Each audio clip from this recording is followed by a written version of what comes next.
Hey guys, welcome to I guess the second episode of the Funky Marketing podcast, when we are talking about different things that we usually do. So this time we are talking from the people that we consider as the people of the funky marketing top voices, and we are getting into conversations that are not only connected with marketing and business, but also some other parts of life, and trying to get you the new fresh views. Today I have the pleasure to welcome a guy with whom I've been chatting once in every 3 months, I'd say, on LinkedIn, and kind of somebody who is been over there, somebody who I respect very much as a marketer. So Gaetano, maybe you can tell a few words about yourself instead of me doing it. Sure, man. So I'll try to keep it short as possible, but I have an interesting story. I fell ass backwards into marketing. My goal in life was not to be a professional marketer. It was to be a music producer. And I still do that, by the way, today. But my goals have changed a little bit. So back in 2011, I was blogging a lot just because I needed a way to express how I was feeling about my journey as an up-and-coming music producer and songwriter in New York. I realized that nobody was really going to express their ups and downs in their music career. And so I said, let me do something different. Let me just start putting out very relatable content. And I didn't have a goal of growing traffic or, growing my social media at the time. It was just, let me just start shedding light into a very cryptic world, a world that people see from the outside as very mysterious. How does it work? Kind of like SEO in a way. Now that people are starting to learn a lot more about SEO and growth marketing and stuff, it's not as much of a secret as it used to be. But long story short, my blog started getting crazy amounts of views and traffic. And it turns out that people were searching online for the things I was writing about. Is this XYZ company a scam? XYZ company music reviews, how to become a songwriter and make money. How do you get a meeting with a record label? How do you book a show and get your fans to come to your shows? All these sorts of things.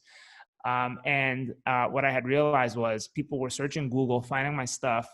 And I love the idea of not having to promote my own content, because promoting content sucks. It's just not fun. I don't really know anyone out there that says, I love promoting content. It's fun. I love asking people to comment and share and like and subscribe. No one really likes doing that. There's probably a few people who like it, but most people hate that because you're putting yourself out there and you're just, you're pandering for, attention in a way, but you kind of have to do it as a content creator. And so I loved that. And then I realized, man, there's something to this. There's some magic to this. This was in 2011 for me. So I really love the idea of thinking maybe I can make money doing this. Maybe I can learn professional SEO, and that can fuel my music career, at least give me money to do things that I need. And so I was always following this guy, Mike King, who I love and respect a ton. He's one of the top SEOs in the world, hands down, no question. And he was starting his own agency at the time. And I had reached out to him on LinkedIn. I said, hey man, I've been a follower of yours for a while. I've been learning about SEO just through watching, your Twitter account and all the things that you do. Would you hire me to join your company, even though I'm not proven? He gave me a test project.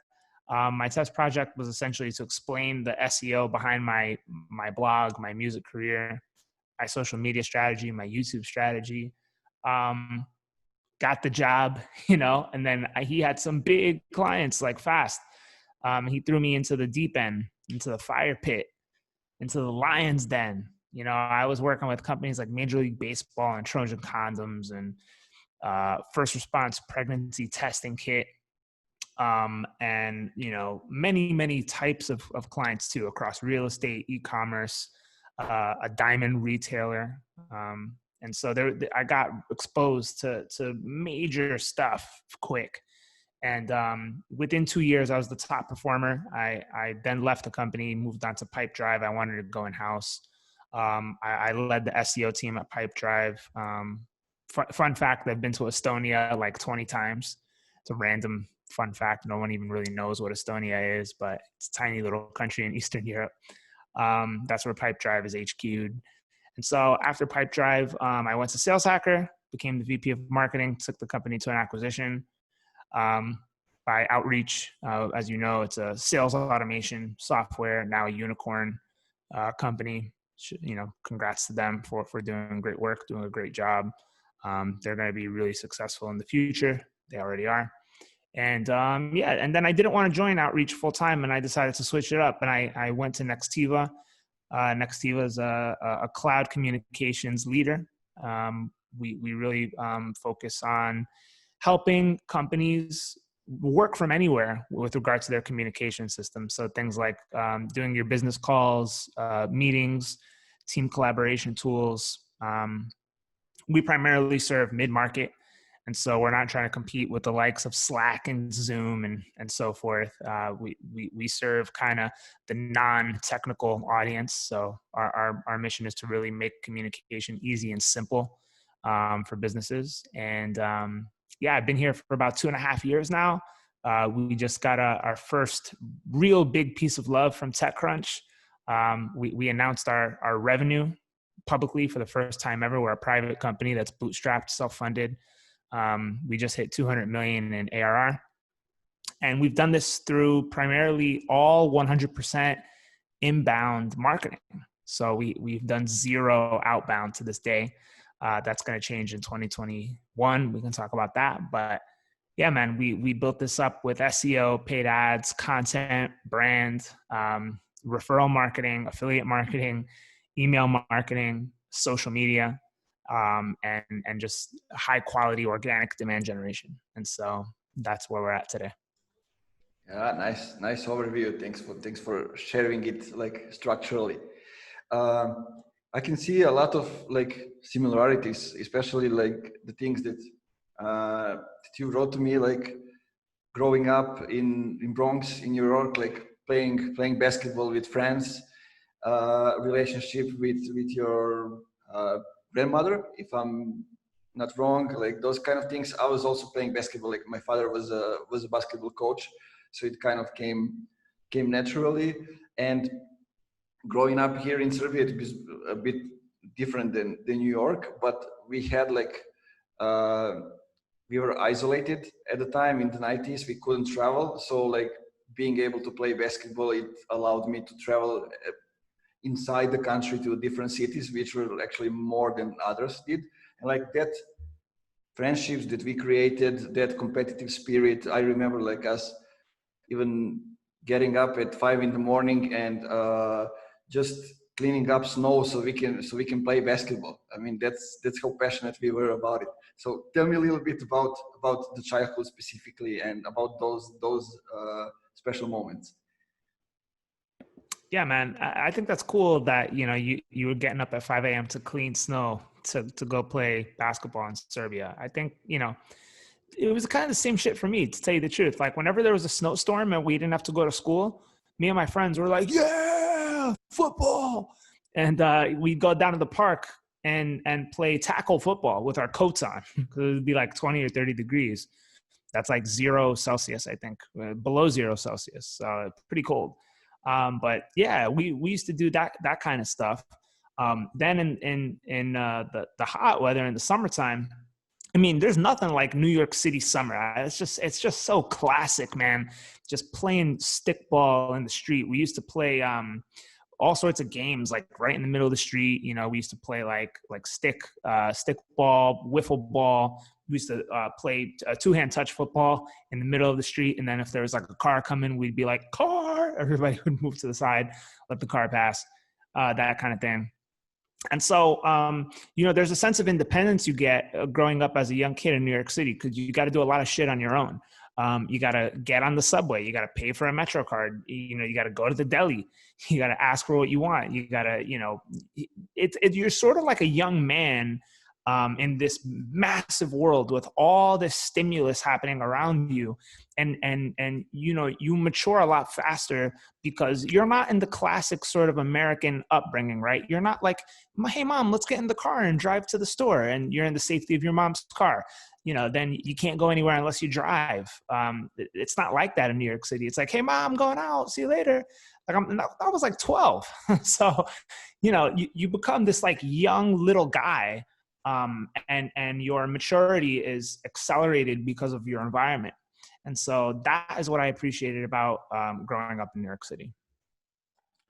I love that. That's special. I mean, getting used to being independent from the young age, it's something that I don't know how it is in other countries, but here, like in Serbia, people don't have jobs, and so young people live with their parents until they 30, even 35. Some of them never leave actually, and it's kind of sad because they don't get to know themselves better in that way, and like introduce themselves to life, who we really are.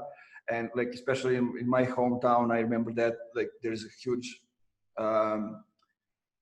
Michelin factory, and like the kids finish high school, they go to work over there, and they never exit the company. So they just live for the family. It's good, but at the time you don't know yourself, so you don't know the what are your limits or what can you achieve in life, and like kind of interesting thoughts that that the conversation gets me in. Yeah, you know, you're right. You're definitely right. It sucks that in Eastern Europe, and in a lot of places of the world, you don't have access to jobs. So you know, figuring out who you are, that self-identity piece, when you're young, it's just not available. It's not an option for many folks. And so I was blessed in that regard. Even though like I didn't have a very glamorous upbringing. You know, I remember when my mom would give me like $10 once in a while. That $10 was so important. You have no idea how long I would make that $10 last. You know, that means when Mr. Softy, the ice cream truck, came around, I could get an ice cream cone. That means I could get a slushie from the corner store. That means I could get a slice of pizza.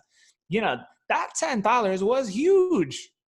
And I'm thinking back to myself, I was thinking about this the other day, actually. You know, that $10 was so valuable. What can you get with $10 now?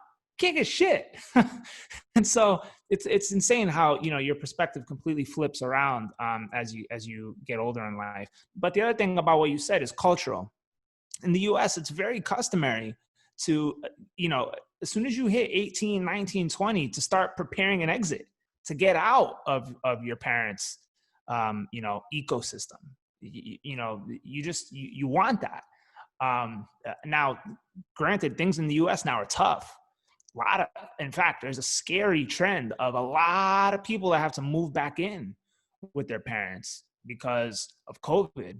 A lot of jobs were lost. And so a lot of layoffs happened.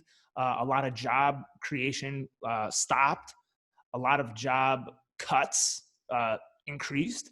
And so there's and then the cost of living is going up. Dollar inflation continues to plague the nation. National debt continues to spiral out of control. The jobs aren't really getting better. They're not paying more. And so it's forcing a lot of people to have to move back in with their parents. And, you know, you can take that for what it is, right? It's a double-edged sword. On one side of the coin, it's a blessing because at least you have your parents there for you, you know, thank God. But on the flip side, it's almost like a societal stigma of failure. It's like, oh, you had to move back in with your parents? Ooh. So there's a lot to unpack with that. And I am totally empathetic to what you said about, you know, the culture there. You know, for one, it's being close to family, but at the same time, it's mainly because they don't have the opportunity. And so I get that. Yeah, exactly.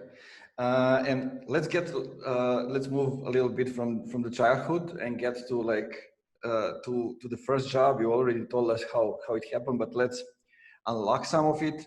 My first job was also in the agency based mostly on SEO. Like I knew social media and all other things, but when I entered, like I needed to learn SEO. and I kind of empathize with what you said of how you move quickly.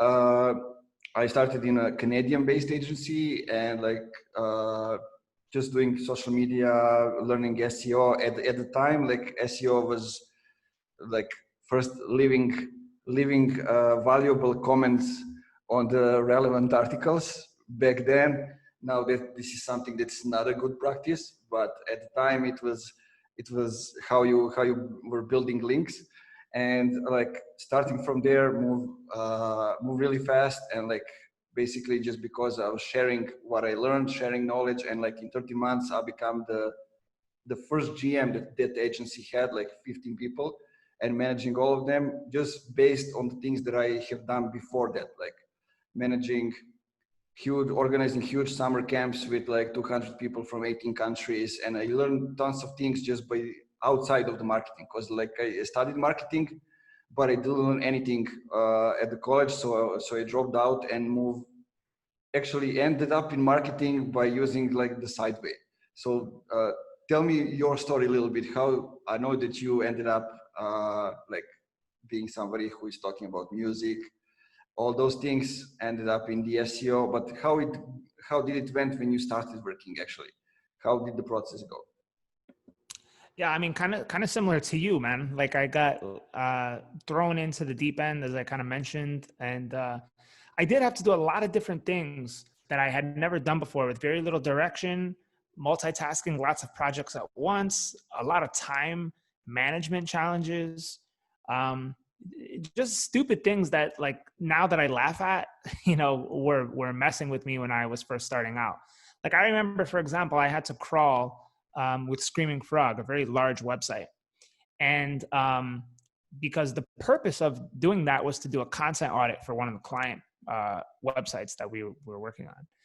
And as you know, Screaming Frog can only handle a certain amount of pages in its crawl, because it's crawling on your local machine. It's not crawling from a cloud-based application. And the crawl kept freezing. It kept maxing out because it can only handle so much, local storage, local data. And I couldn't figure out how to get around it. And my computer kept crashing, and like, I was just getting so frustrated by this. And I was the type that was reluctant to reach out for help. I really wanted to figure shit out on my own. And so I had reached out to a friend that I had, a colleague, that wasn't working at the same company as me, but was like working at a similar type of company. And he was like, well, dude, this is a massive website. We're talking hundreds of thousands of pages. There's no way that you could crawl all that. And you don't need to, because you're not going to be auditing every single page. You're only going to be auditing the blog and product pages. So all you have to do is limit your crawl to that subfolder, and you should be fine.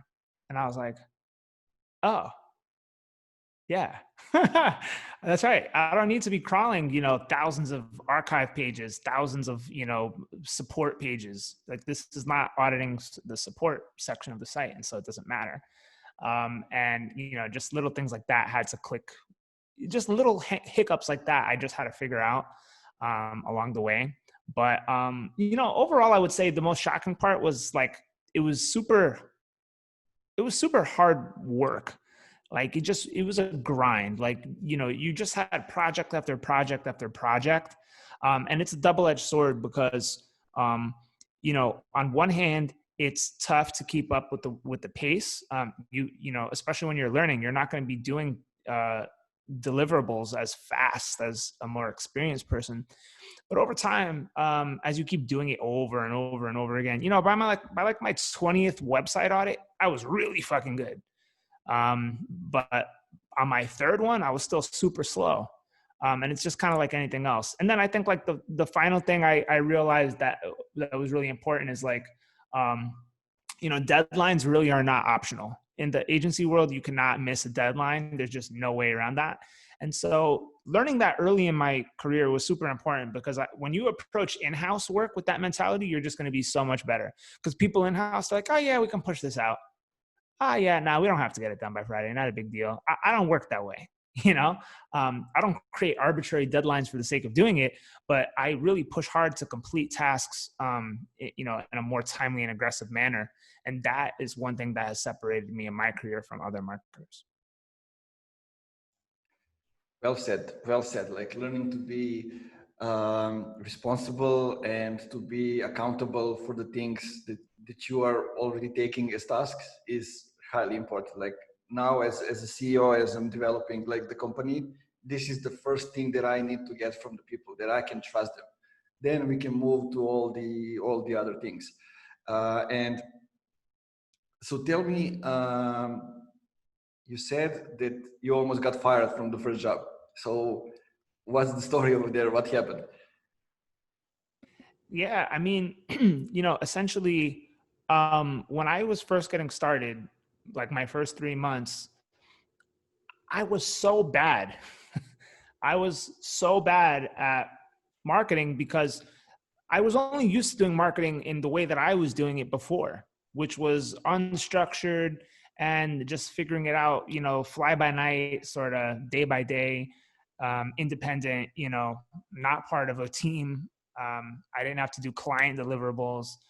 And so I was used to doing marketing in my own way. And then when you get thrown into a situation where it has to be suddenly much more structured, you have to be able to explain every little part of what you're doing to clients.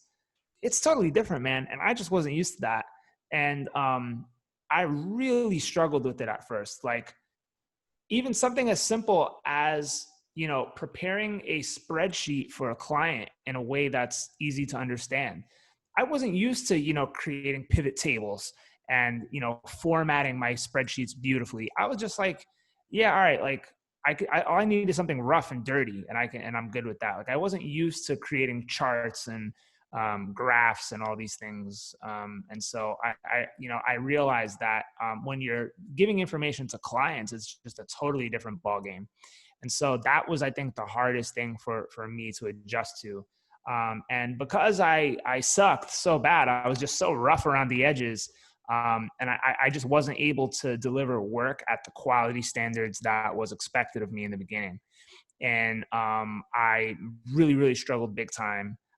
And because I was stressed out and I had such high standards for myself, it actually became a backfiring mechanism, and the quality of my work was suffering. There was errors in stuff, and some sloppiness. And so I got put on a performance improvement plan. And essentially, the main message was, if you don't get your act together within the next couple months, you're going to be done. And I said, oh, nah, failure will not be an option for me. And so what I decided to do was lean on the expertise of some of my colleagues that were a little bit more senior than me, which I had been reluctant to do before because I wanted to be a tough guy and kind of just prove it all myself without any help. So I leaned on my colleagues for some more help. I started reading blogs like Moz, Rand Fishkin's blog, Ahrefs, Brian Dean Backlinko. I started becoming more proactive about watching YouTube tutorials. I got certified in Google Analytics. I took more time to just become a little bit more proactive about learning. I was reading more books. And then once I started doing that, shit just started clicking because I kept reading the same thing over and over and over and over again. I took Distilled, what's his name, Will Critchlow's online course. And so I just took more time to self-educate. And that proved to be the difference maker. And so long story short, I obviously, took that performance improvement plan as motivation, turned things around. And then, within 6 months I was flying. Yeah, kind of the same. It seems like as more as you educate yourself, you share the knowledge, you get there, and you actually follow up with being in the dirt and actually implementing. That's the way to success. So these days, I'm seeing all over the YouTube, all television, wherever, like commercials, Christmas commercials for Coca-Cola, for Milka. I know the one like, you got the law when like there is sign language involved and it's like full of emotions. And I was thinking like, man, I wish like I'm seeing more of this in like B2B companies. I mean, it would be a revolution to see something like that. So it kind of gets me to the next topic that I want to discuss with you. So, like bad marketing. What's bad marketing for you? What are you seeing? I'm leading you to that way because we are both like in B2B space, and we're seeing we're trying to fight some things, but we keep seeing them. Where do we start? All right. So, the bottom line, dude, is that marketers have been fooled. We've been duped. We've been bamboozled by the tech vendors.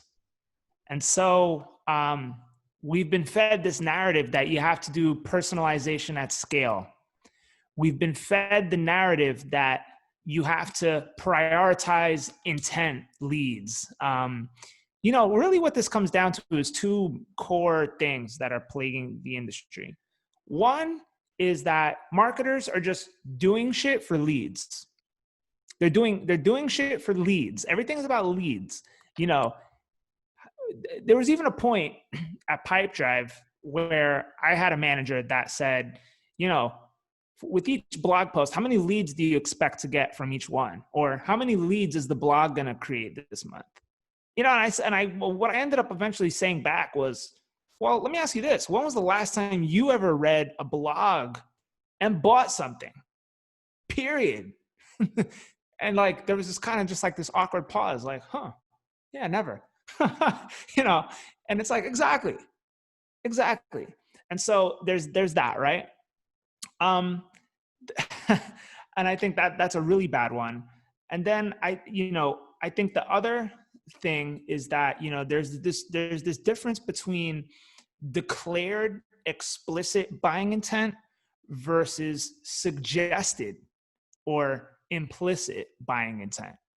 So, you have two routes you can go. You can say, we're really hungry for leads and pipeline and, forecasting. And therefore, what we want to be able to do as a company that has long sales cycles is say, there's a subset of interest here that we want to accelerate. They may not be ready to buy yet, but we want to accelerate it. And so what are we going to do? We're going to go out and reach out to them from a sales perspective, even though they may not be even close to being ready, or they're not even considering us at all for anything. All they did was download an ebook because they thought the content was interesting, or they poked around on the website for the first time, or they attended a webinar just because they liked who the guest speaker was.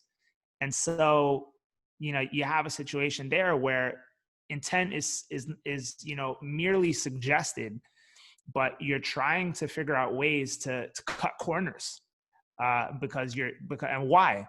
Because everyone's just so greedy and hungry for leads and quotas and pipeline, and executives at the top level have drilled us with this SDR AE, industrial complex,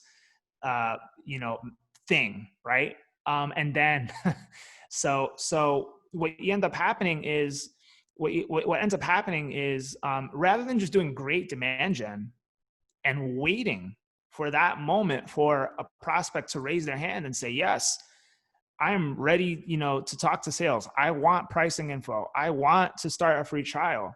I am now ready to envision a future life that's better because of your product or service.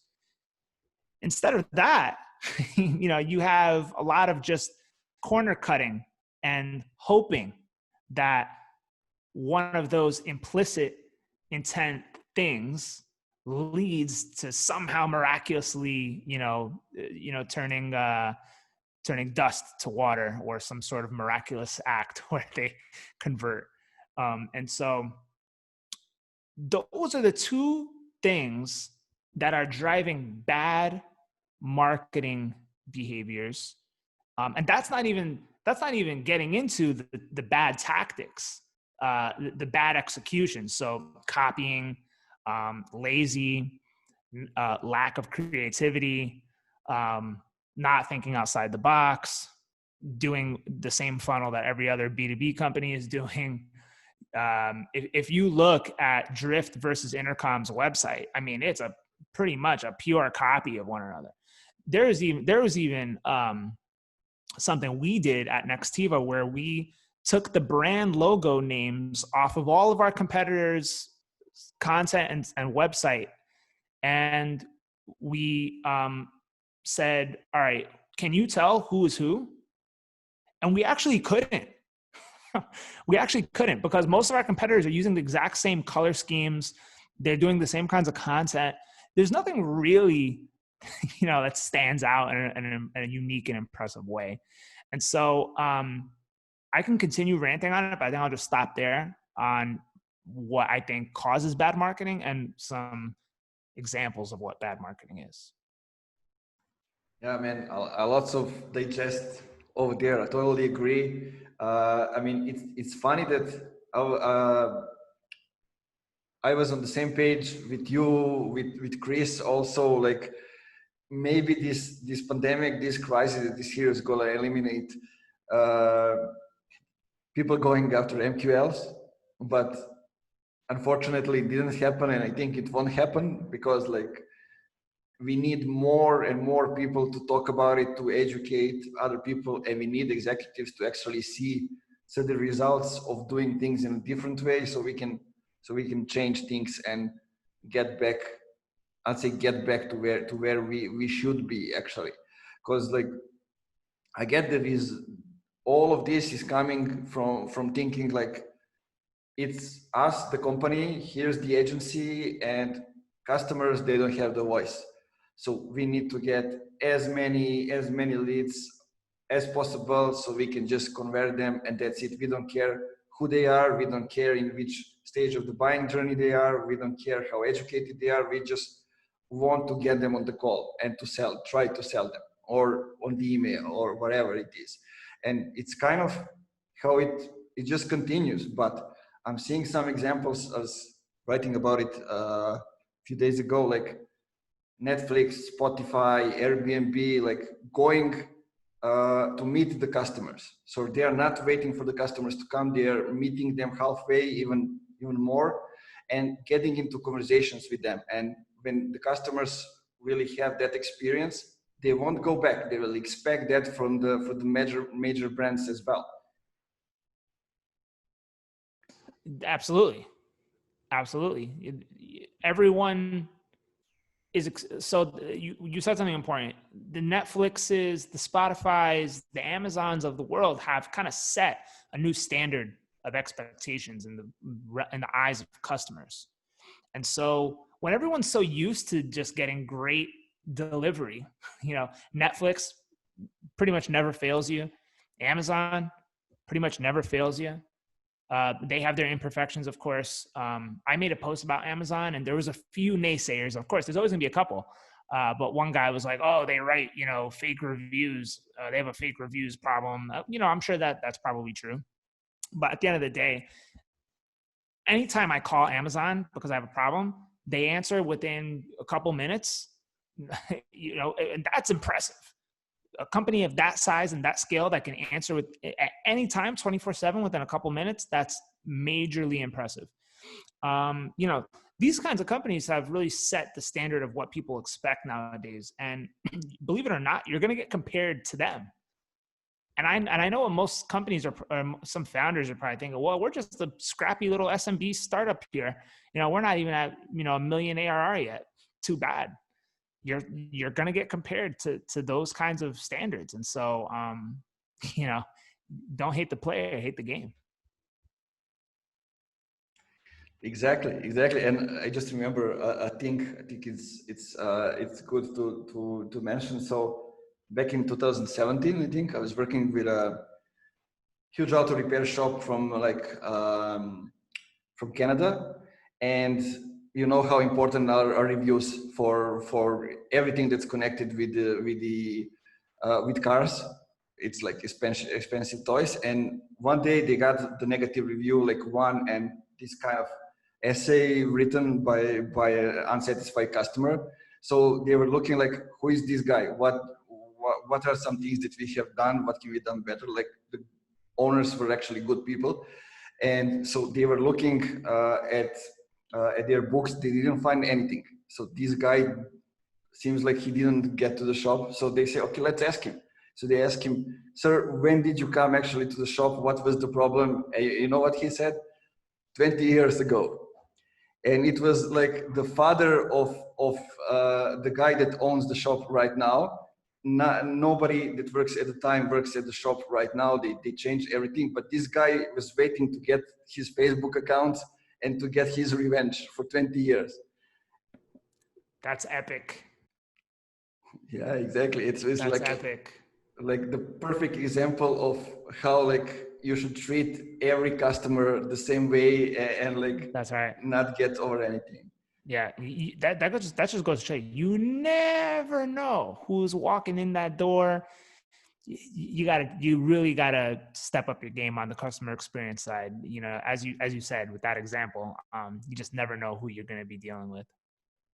Exactly. Let's continue that way. What are some takeaways besides those that we already mentioned that are happening right now in like marketing and in sales? Ah, man, yeah, you know, I think it kind of the big takeaway that I am seeing in marketing and sales for next year is essentially that it really is getting more and more back to the basics. The fancy shit has kind of it's kind of run its course. I'm finding that the best marketing is the most simplistic and easy to understand marketing. Somebody that I admire quite a lot is Jason Fried and Basecamp. I think they're the masters at simplicity when it comes to marketing. I think there's a couple of companies that have really nailed it in terms of simplicity. Freshworks is a great example. MailChimp is another great example. And there are others. But I think getting back to simplicity is a key thing for 2021. And that also means getting more human. And so the companies that get stuck on automation are probably going to be in trouble. The companies that are still doing marketing for leads are probably going to be in trouble. The ones that are still making it hard for buyers to buy are probably going to be in trouble. The companies that do not prioritize their reputation online in terms of driving reviews, creating a good presence on off-party, third-party sites. You know, for example, like if you're a software company, you got to be well represented on sites like G2, TrustRadius, Trustpilot, Software Advice, Capterra, you know, et cetera, et cetera. The list kind of just goes on and on there. You got to have a strong presence. And I think, you know, there's a new concept. It's not really a new concept, but there's a new sort of phrase for it called surround sound marketing, which I love. HubSpot, my friend Irina came up with that. And essentially it's, you know, it's really no longer about like just your website that is creating content and publishing case studies and so forth. It's about actually controlling what your reputation is on other platforms. So what are people saying about you in Reddit threads? What are people saying about you on social media, review sites, aggregators, affiliates? All this stuff matters. And so I love that whole concept of surround sound and trying to get beyond the scope of your own online properties and domains and thinking kind of externally. And finally, I would say digital PR is becoming more important again. And that is not to say, you know, personal branding and thought leadership, but actually, you know, getting your company or your brand in the mix with other big brands and companies. So there was a famous saying, I can't remember who said it. I think it was like I think my friend Dmitry Jagalev said this. He said, hey, imagine you're at like a party and someone, you know, sees a short Russian bald dude standing there. And they're like, oh, who's that? Oh, I don't know. Whatever. But then put Rand Fishkin next to that short Russian bald dude. Oh, that's that Dimitri guy. Oh, he's with Rand. Oh, he must be somebody. Right. And it kind of works that way with your brand too. You know, Nextiva, right? A lot of people didn't even know what Nextiva was when I joined. In fact, people scoffed at me. They were like, oh, you're going to do growth marketing for cloud phone systems? You know, what is that? Nextiva? What is it? A coffee sweetener? And then, you know, fast forward to, they see us in TechCrunch getting published alongside big names, right? Suddenly now we're somebody. And so that's the kind of PR strategy I've been using all the time, you know, getting us featured in sites like Outreach and Sales Hacker and HubSpot and Drift and all these sorts of sites that have G2, all these sites that are starting to build, you know, momentum and cachet and echelon of being an elite tier brand, just getting our name thrown into the mix with those kinds of brands. And there's kind of a radiation effect that happens when you do that. Exactly. It's good to know that the pattern that I'm also using is something that's already working, right? Just at the moment, we started working with a company which is like 600 people, age tech, and they want to go to like reach 6,000 employees, because like that's the competitor scale, and that's where they can actually start competing with the biggest and to get like to the unicorn status. And that's one of the things that they are going into. We are close to the end. So maybe we can go into some things outside of the work. So it's been crisis, it's been pandemic. Actually, the crisis will continue. Pandemic, who knows? But until the spring, definitely. So, what are some of the things that you're doing? Also, maybe something that you recommend to the people that they can maybe relax, something that can get them through the tough days. For me, it's like comics, music, riding a bicycle, those kind of things. So what's in it for you? Yeah, man. I mean, of course, you know what I'm going to say. And that's, you know, for me, music, I still play my guitar every day. I still jam out. I still make beats. I still make videos, all that kind of stuff. It definitely helps quite a lot. That, and I think finding time in your day to completely disconnect from digital. And so for me, that's been bike riding. I love riding my bike. I'm fortunate to live in Miami, so there's always nice weather and I can always take my bike for a nice ride. That's key. I went back to the gym pretty hard this year. I said, you know, we're in a pandemic. It's everybody quarantining and self-isolating. You know what? I'm going to do something about it. I'm not just going to sit home and eat pizza, order delivery and get chunky. So I ended up losing 20 pounds this year. So part of that was due to actually getting COVID. I did get COVID, which kind of sparked some of the weight loss there. I lost like my appetite and stuff, which caused me to lose some pounds. And then I was already in a fitness kind of regimen before that happened. And I said, you know what, I'm just going to keep this going. And so I dropped 20 pounds, got lighter, feel better. Face looks thinner. So, you know, that's always good. You know, those for me have been really important. But again, that's like, it can only take you so far. I think you got to find what really does it for you. I think the final thing I would say about it is like, I'm an introvert. And so when I go to a party or something like that, or after a whole day of Zoom meetings, my energy levels are zero. Every meeting I have with someone takes a little piece of me. And so after a day of meetings, I'm drained, or after I go to a party, I'm drained. And with extroverts, they receive energy from meetings and going to parties. And so the pandemic has, even for me as an introvert, has made me miss people again. Even the introvertest of introverts, it's no match for the pandemic. You know, I live alone. And so there's only so far Zoom Hangouts can take you. You know, you're going to miss the energy of people again at some point. There's been times where weeks have gone by and I haven't even talked to a single person.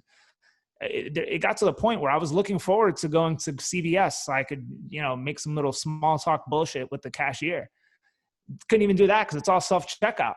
So it's like, it's weird that, you look forward to these little odd moments, but that's just kind of what it is, man. Yeah, we need to get to it. Like, as they say, everything will pass. So will this one. We just need to stay alive and healthy until that moment. So for the end, I usually ask people questions if there is one thing that we didn't discuss, something that you would like to say, or something that you would like to recommend for the people for the end. So if there is something, go ahead. Shit, man. I don't know. I guess I would just say, be yourself. Don't, that's the thing that's got me so far in my life, is that I've always been myself. Now who I am is obviously different than most people. I think I fit into that funky marketing category. I'm just a funky guy, I think.